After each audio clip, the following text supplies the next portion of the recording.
Poucas vezes é tão simples definir uma crise como essa. É uma crise de comando. Sabe se eu tivesse uma manchete? Crise de comando.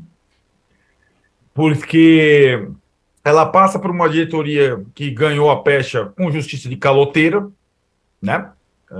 Uma diretoria que conseguiu, via golpe, a tentativa da reeleição e não paga seus jogadores em dia, não paga atrasados.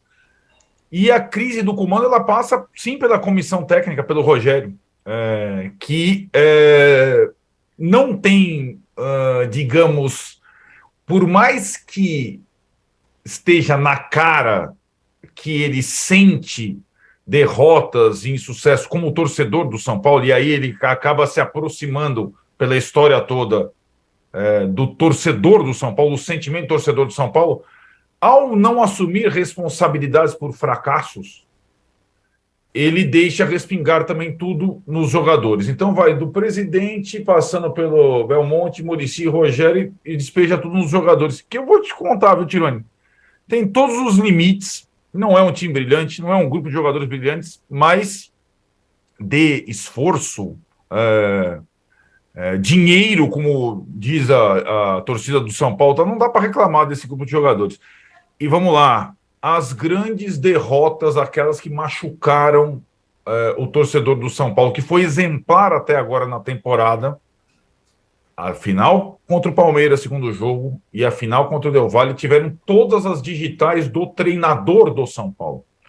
As escolhas e da diretoria do São Paulo, porque ela não conseguiu zerar coisas antes desses jogos importantes. Óbvio. A forma pela qual o São Paulo jogou contra o Palmeiras e contra o Del Valle, se você pegar bem, ela é até interessante porque ela impossibilita você enxergar exatamente falhas comprometedoras de jogador X ou jogador Y nas derrotas. Não foi como no jogo do América, que o Juca citou, que o Felipe Alves comeu um frango. Contra o Del Valle, nenhum jogador do São Paulo conseguiu encostar na bola. Não conseguiu competir. Contra o Palmeiras, idem. Porque o time foi armado de uma forma muito, digamos, bizarra nas duas partidas. Contra times melhores, o Rogério quis impor o seu jogo, nem destruiu o rival e nem impôs o seu jogo. E o time do São Paulo não conseguia achar o adversário. Quando você não consegue nem achar o adversário para contato, para dar uma chegada, para competir, que é a única virtude desse time do São Paulo, não dá para você seguir um ou outro jogador. Ah, mas porque o jogador está discutindo bicho, quis avião para não sei o quê, para parente e tal, não sei o quê. Gente, os caras estão com salário atrasado desde o direito de imagem atrasado desde o ano passado. Então, assim, não é por isso que eles não estão deixando de vencer.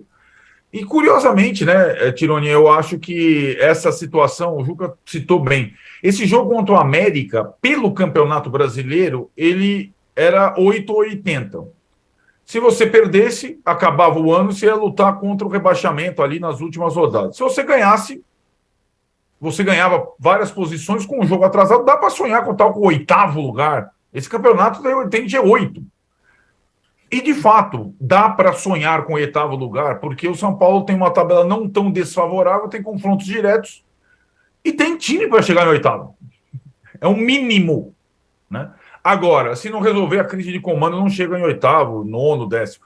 A partir dessa vitória, duas coisas são necessárias no São Paulo. A diretoria parar tudo e pagar os atrasados, vende lá o camarote do Morumbi, faz acordo com o patrocinador, adianta não sei o quê, zera esse negócio e não se fala mais nisso. E era outubro o 10º prazo, né? Porque cada mês tem um prazo novo. Outubro era o 10º prazo. Estamos em outubro. E a outra coisa é o Rogério Ceni assumir os seus erros.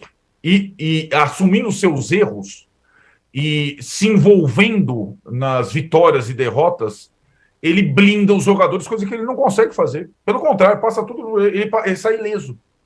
Ele sai ileso. E tá tudo em cima dos jogadores. Quem escalou aquele time bizarro contra o Del Valle foi o Rogério Ceni. Bizarro. Quem escolheu aquele sistema tático bizarro contra o Del Valle foi o Rogério Ceni. E ele tomou um vareio, um chocolate de futebol. Então, assim, a crise do comando do São Paulo vai muito além dos líderes do grupo, que são vários, né? O capitão contra o Del Valle era o Diego, um moleque aí da base. vai muito além dos jogadores. Passa pelo presidente, pelo diretor de futebol, pelo Muricy Ramalho, pelo Rogério Ceni. E aí os torcedores, se eles resolverem com o comando, eu sugiro que eles sentem todos lá numa sala e se virem. Casares, Belmonte, Muricy, Rogério Ceni, torcida organizada, e deixe os jogadores fazerem o que eles podem fazer, né? Porque, na verdade, não podem tanto. Se as escolhas do treinador forem um pouco melhores em partidas específicas, eles podem mais. A partir do jogo com o Botafogo.